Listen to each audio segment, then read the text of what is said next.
I'm Michael Fox, and this is the Prospector News Podcast. And I have joining me friend and guest Ryan Sistad, the Executive Director of Better in Our Backyard. Welcome, Ryan. Thank you for having me, Michael. Always a pleasure. You provide some really good insights on what's happening on the ground in a lot of just different jurisdictions. For those people that maybe are not as aware about your organization, let's start by explaining what Better in Our Backyard is. Yeah, well, thank you. Appreciate being on again. So Better in Our Backyard is an advocacy group located out of Duluth, Minnesota, and our goal is to promote responsible industrial development, not just in northern Minnesota, but throughout the upper Midwest, especially in Michigan, Wisconsin, and then also too, we also do some advocacy work in Idaho. Wonderful. So as advocacy, you're pro mining, you want mining development to happen in these regions. Yeah, essentially. So when we talk about responsible industrial development, what we believe is that we support projects that we think can not only grow the local economy or the regional economy, but also can protect the environment at the same time. So the main projects that we advocate for is Twin Metals Minnesota out of Ely, NewRange Copper Nickel's NorthMet project. For the investors on here that are listening, it's formerly known as PolyMet. And then we also help out a project called Talon Metals, which is in Aiken, Minnesota, which is nearby Brainerd. They're looking to open up a high-grade nickel mine. Then we also help out Enbridge with some Line 5 advocacy efforts, which is a pipeline that runs from Superior, Wisconsin, all the way over to Ontario, Canada. And then we also help promote a project called Perpetua Resources Stibnite Gold Project, kind of somewhat in northern Idaho. So we're a busy group. Yes, definitely. One of the things I noticed when you go through that list of projects that you work with, a lot of them are critical metals projects. And you on the ground are probably experiencing this, but from my perch up here on in my silver ivory tower, I see a lot of government talk that says that yes, we need critical metals. Boy, do we need critical metals. Can we get critical metals quicker? And then their actions kind of belie that urgency. Is that what you're seeing on the ground? Yeah, a little bit. I mean, I would argue that even though you're seeing that in Canada, I would say not to compete with you, Michael, on this, but I would argue that even the U.S. is even worse when it comes to talking about why we need to produce more critical minerals domestically, but not necessarily following through on it. They've made some great decisions in the past with projects like Perpetua Stibnite Gold Project. I believe the DoD awarded roughly $34 million to them last fall to help move that project forward because they're going to be targeting a critical mineral called antimony, which we desperately need in our munition supply.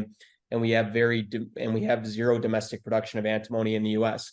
The DOE or the Department of Energy also awarded money to Talon Metals to help build their battery minerals processing facility last year as well. So we've seen some good decisions, but then at the same token, though, too, we haven't seen too much work be done yet on permitting reform. And then we've also seen some decisions by the government that are counteractive to what they say they're pushing for. So like Twin Metals, for example, their project basically got stalled with a moratorium on mining in certain parts of land in northeastern Minnesota. So basically their mineral rights were taken away by the federal government.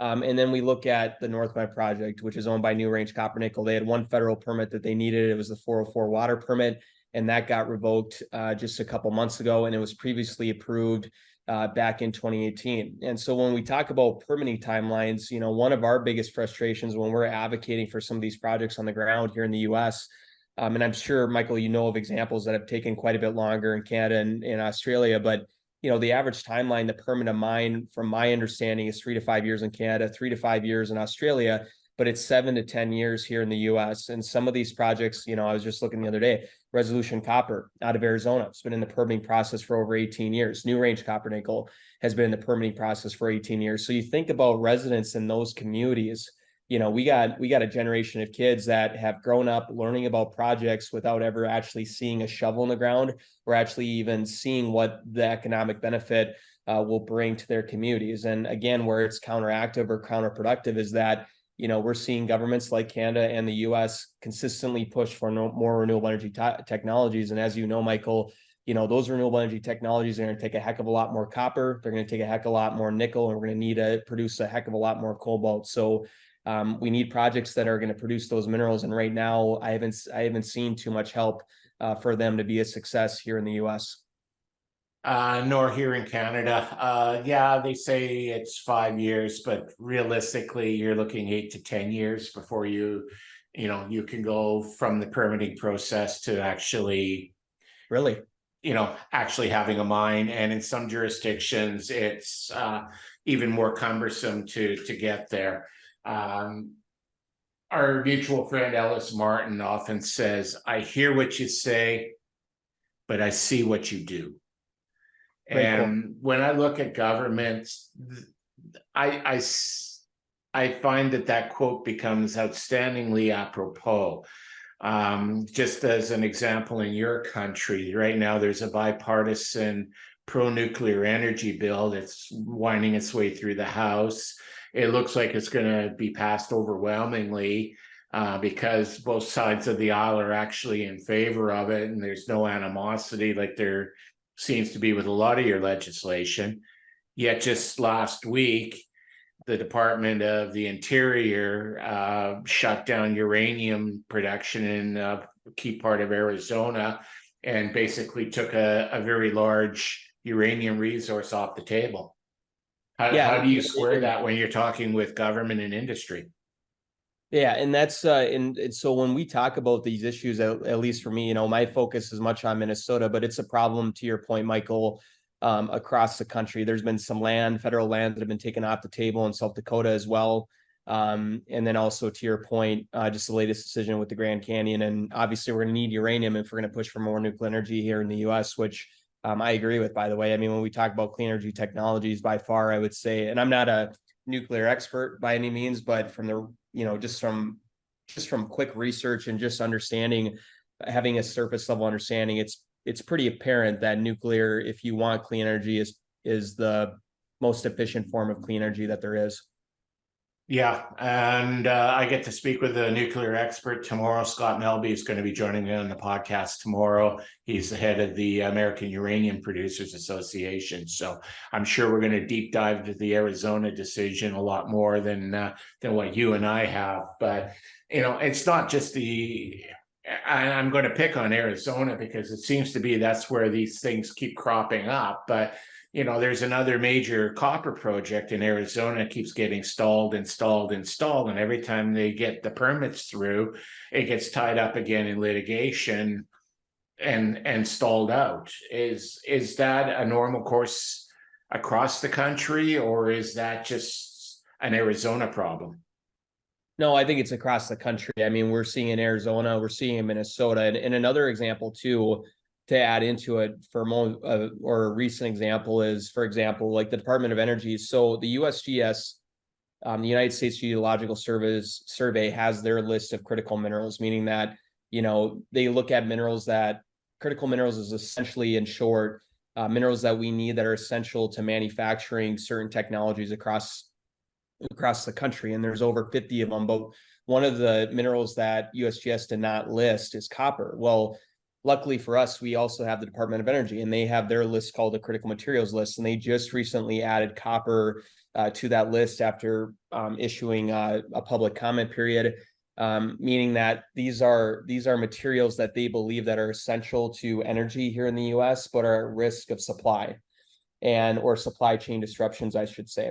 Well, the irony behind that is we have Resolution Copper, we have Rosemont Mine out of Arizona, we have the Black Book Copper Project out of Montana. We have the Pebble Mine out of Alaska. We have the NorthMet project out of Minnesota that's in over 18 years of permitting. We have the Twin Metals project that just got their mineral rights taken away. All 6 of these projects are targeting significant deposits of copper. Well, all of them, the Pebble Mine, for example, just off the top of my head, has been in the permitting process for over 12 years. NorthMet, 18 years. Resolution, 18 years. Rosemont, I believe, is roughly around 16 years.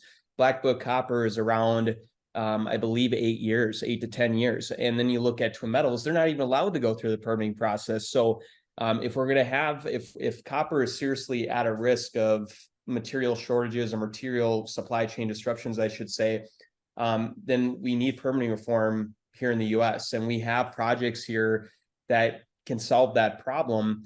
And so, no, to answer your questions, it's not just an Arizona problem. It's not just a Minnesota problem. It's a Montana problem. It's an Alaska problem. It's a problem across the country. Now, you and I were at a conference in New York, it was put on by the Society of Metallurgical Engineers. And one of the things that really took me aback, being a Canadian, listening to some of the US problems, was litigation. You can get a permit in the United States and then have it tied up for years in litigation, because at that point, that's when the people opposed to you can come out of the woodwork. Did I understand that correctly? No, you're understanding that correctly. And I forget how many days that we call them opposition groups to mining, or I should say, hardcore environmentalist groups, but they have a certain amount of time to issue a lawsuit, which essentially questions the agency's decision making. So one example being, the North Pine project, their 404 permit being revoked. I mean, that was a previously approved permit back in 2018, and here we are, the permit's revoked, and now essentially we got to restart the process on that specific permit. So no, I mean, that's part of the issue when it comes to permitting. It is a problem. Now, I understand that Senator Joe Manchin from West Virginia, Yes. I believe, he's got a bill in the Senate right now to help alleviate and fix that problem. How is that being received, given the tumultuous political climate that you folks have?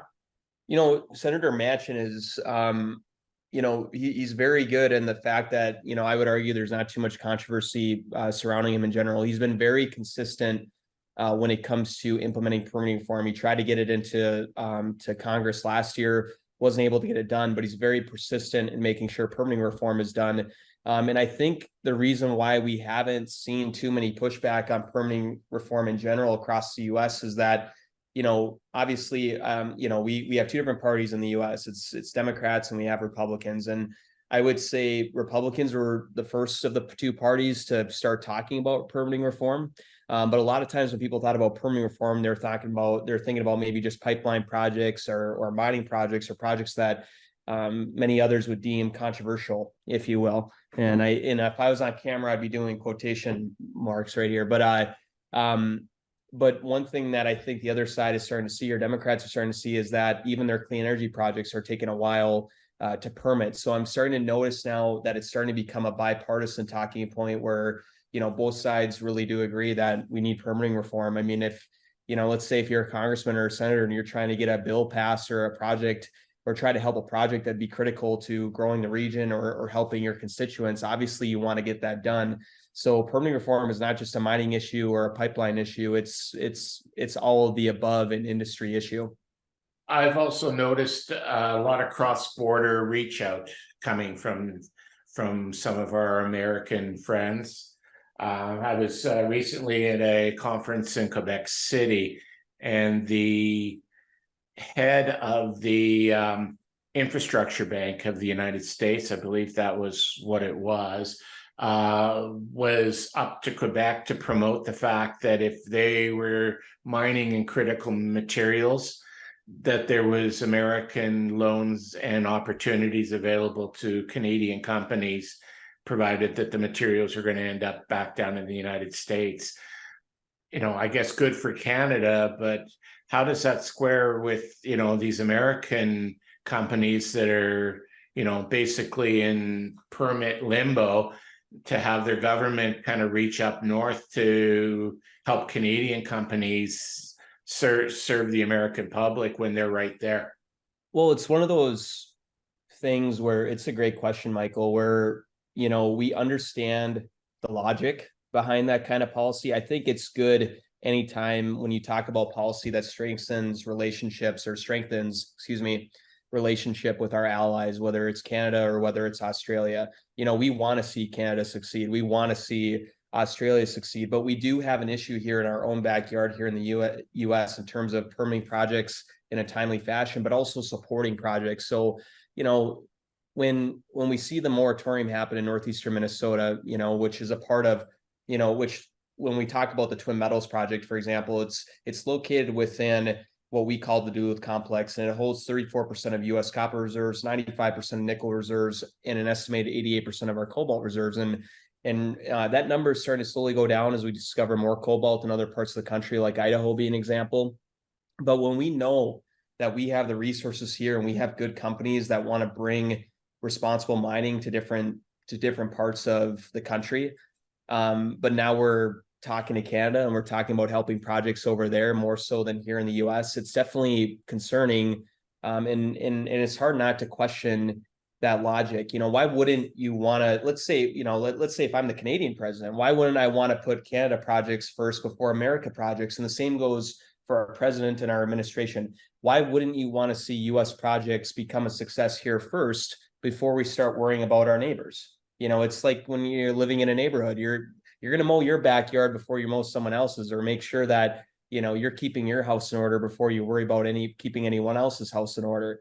And I would say the same thing for mining projects here in the US. I think we should put our projects here first and then worry about, okay, how can we strengthen critical mineral supply chains and strengthen good trade policy between our allies? Well said. Yeah. I often like, as I say, it's going to be a windfall for Canada, but you know, we don't get to vote for your president, so it doesn't seem to make a lot of sense from a political standpoint to see that develop. And another thing I'd like to add too is that basically, essentially, what's going on is that we're not just decreasing critical mineral supply chain strengths here in the US or the opportunity to increase or to strengthen them, but we're also exporting really good paying jobs in different parts of the world. So, for example, like let's say if Twin Metals became a success tomorrow, that's 750 direct jobs and 1,500 spin-off jobs that would be created overnight, not to mention the couple $2 billion of investment that would be to just build the mine alone. I mean, that would really turn around rural communities in northeastern Minnesota. And the average mining wage in Minnesota pays in excess of $90,000 a year. So it's not just mineral supply chains that we're talking about, but we're talking about the opportunity to create good paying, family sustaining jobs in regions and rural communities that could really benefit from that. So when we see not only that, but even talking about taxpayer dollars going across the border, it's hard not to shake your head a little bit or just kind of question the logic. Definitely. And just out of curiosity, what is the average wage in the state of Minnesota these days? Ooh, good question. I think if off the top of my head, I don't quote me on this, it's around 40K a year, 40 to 50.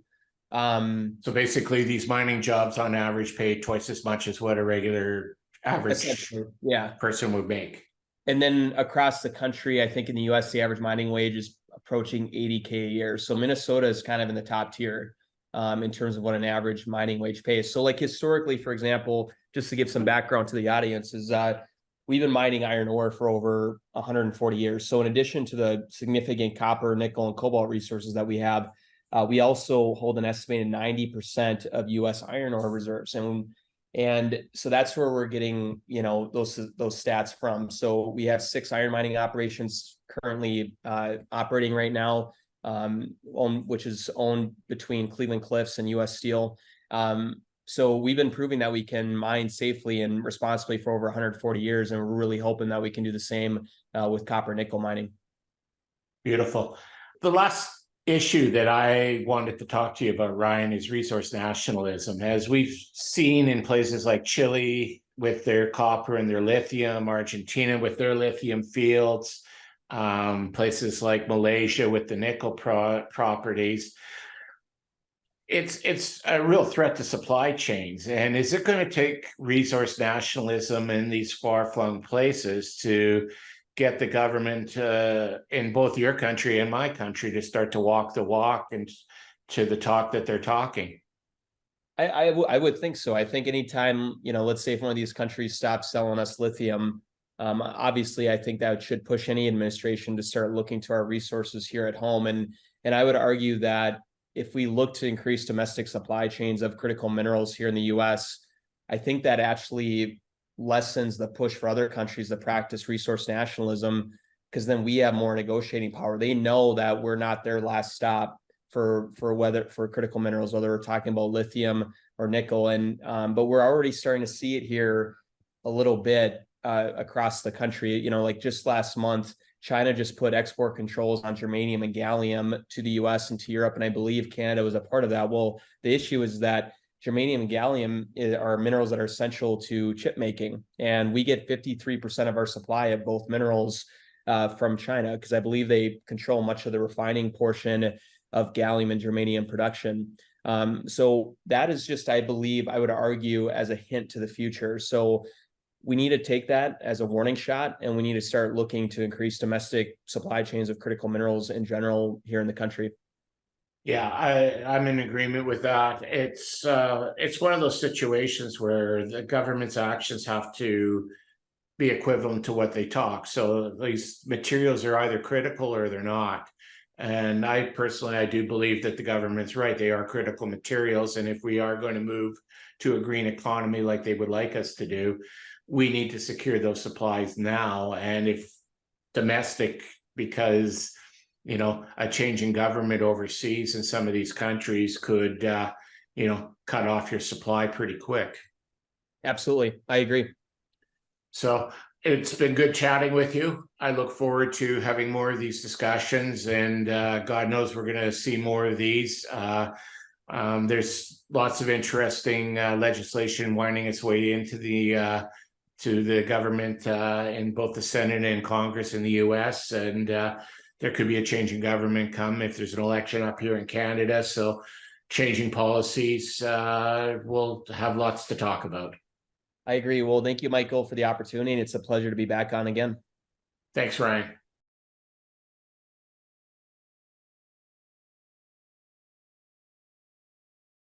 The Prospector News podcast is for educational purposes only. The opinions expressed are those of the participants and are not to be taken as investment advice. Listeners need to do their own due diligence and seek advice of a licensed investment advisor.